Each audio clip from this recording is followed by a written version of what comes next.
Ce soir, comme c'est un jour de féerie, je reprends les textes d'hier, donc de dimanche, du 22e dimanche après la Pentecôte. Lecture de l'épître de saint Paul apôtre aux Philippiens. Frères, nous avons cette confiance dans le Christ Jésus, que celui qui a commencé en vous un bon travail en poursuivra l'achèvement jusqu'au jour du Christ Jésus. Il est bien juste que j'aie ces sentiments envers vous tous, parce que je vous porte dans mon cœur, vous qui, aussi bien dans mes chaînes que dans la défense et l'affermissement de l'Évangile, avez tous part à la grâce qui m'est faite. Oui, Dieu m'en est témoin, je vous aime tous tendrement dans le cœur du Christ Jésus. Et je fais cette prière, que votre charité grandisse encore et de plus en plus, en connaissance et pleine compréhension, pour que vous discerniez le meilleur, et qu'ainsi vous soyez purs et sans défaillance pour le jour du Christ, remplis de ce fruit de justice qui vient par Jésus-Christ pour la gloire et la louange de Dieu.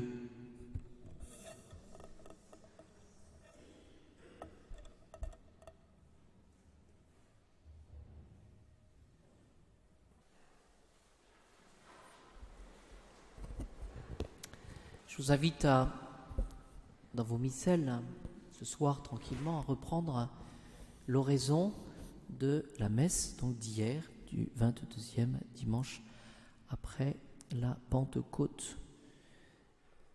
Parce qu'il est question, c'est une collecte, donc ce qu'on demande au Seigneur, c'est que nous puissions prier avec fidélité, avec foi, avec fidélité, avec foi, ce que nous prions avec foi, bien, nous demandons au Seigneur de pouvoir l'exercer efficaciter, de manière efficace. C'est-à-dire que finalement, il y a un lien de cause à effet entre finalement notre prière et ce que nous serons capables de réaliser. C'est assez intéressant, me semble-t-il, bien de puiser dans notre prière et dans la foi ce que nous devons faire et ensuite de pouvoir l'accomplir, c'est le terme, de pouvoir l'accomplir de manière efficace. Parce que nous serons jugés à nos actes. Voilà, c'est grand mystère, nous serons jugés à nos actes. Mais ce qui est assez intéressant, c'est qu'il faut demander dans la prière de bien choisir finalement ce que nous avons à faire.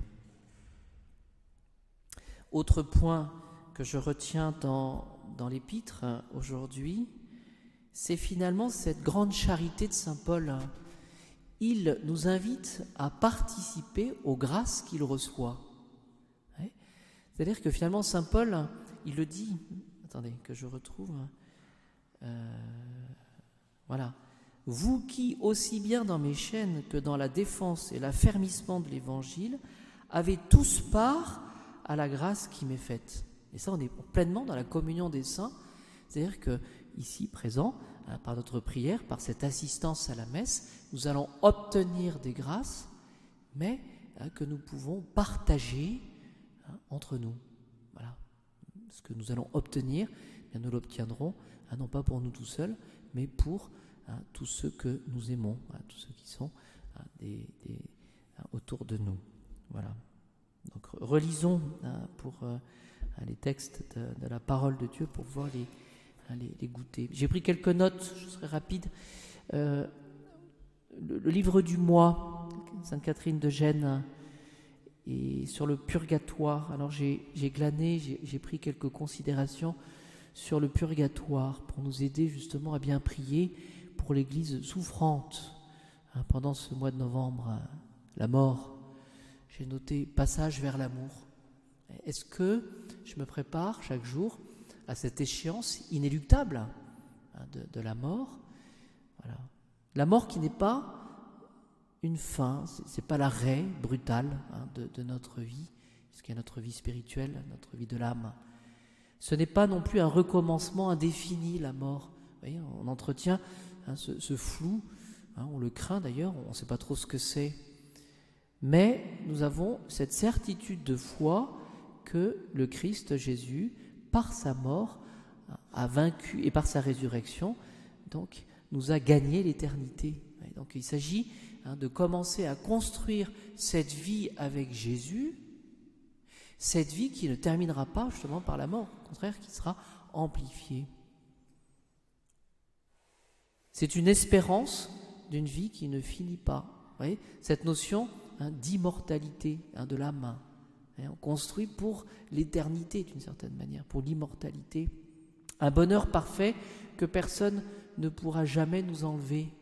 C'est-à-dire que finalement, dans la mort, dans ce passage à la véritable vie, nous devons commencer à travailler cette absence de crainte. Vous voyez, c'est une grâce d'ailleurs, on le voit. Il y a certaines personnes qui effectuent ce passage de la mort avec une grande confiance, avec un grand esprit de foi.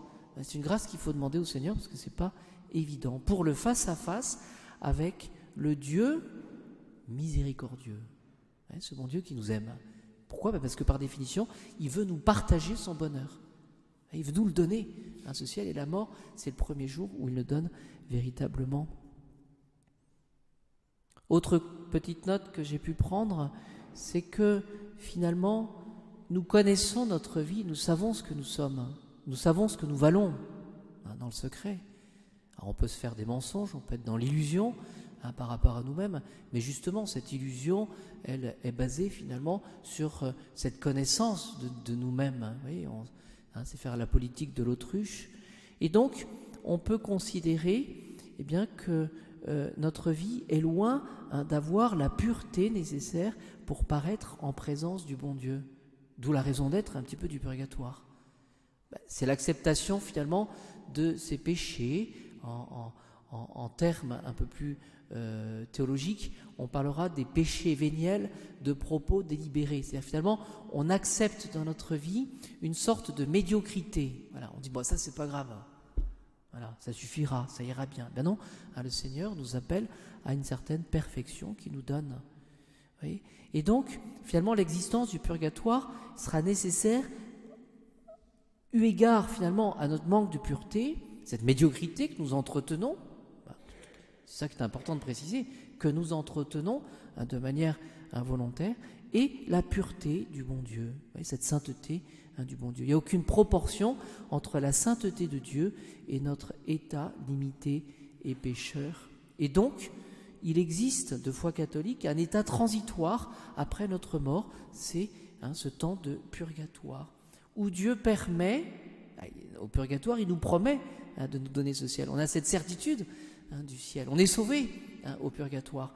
Mais Dieu permet, si cela est nécessaire, une purification de notre être. Pour tous ceux qui ne sont pas morts en état de sainteté parfaite. Vous voyez, cette médiocrité entretenue. Et pour ceux, j'ai trouvé que cette formule était bonne, pour ceux qui ne sont pas morts en état de sainteté parfaite, donc médiocrité à accepter, et pour ceux qui néanmoins ont fait le choix de Dieu. Oui, parce que ceux qui vont en enfer, finalement, ce sont ceux qui refusent le bon Dieu et la loi de Dieu. C'est quelque chose d'assumé. On ne va pas en enfer par hasard.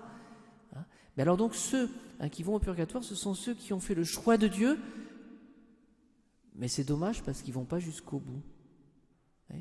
Et pour ceux aussi qui parviendront à la joie éternelle. Et c'est-à-dire finalement, les âmes du purgatoire vont entrer dans une sorte de joie et de pénitence acceptée eu égard justement à cette médiocrité qui a été pas suffisamment réparée pendant la vie et eu égard à cette sainteté de Dieu. Voilà, c'est un petit ouvrage que je recommande. Voilà, si vous avez le temps c'est pas très long, c'est de vous y plonger, mais ça nous permet d'entrer, voyez-vous, dans cette perspective bien catholique et bien positive finalement de ce lieu de purification. Et puis, si on ne veut pas faire de purgatoire, demandons au Seigneur cette grâce d'avoir suffisamment de courage pour accepter les contradictions et les croix en esprit de pénitence.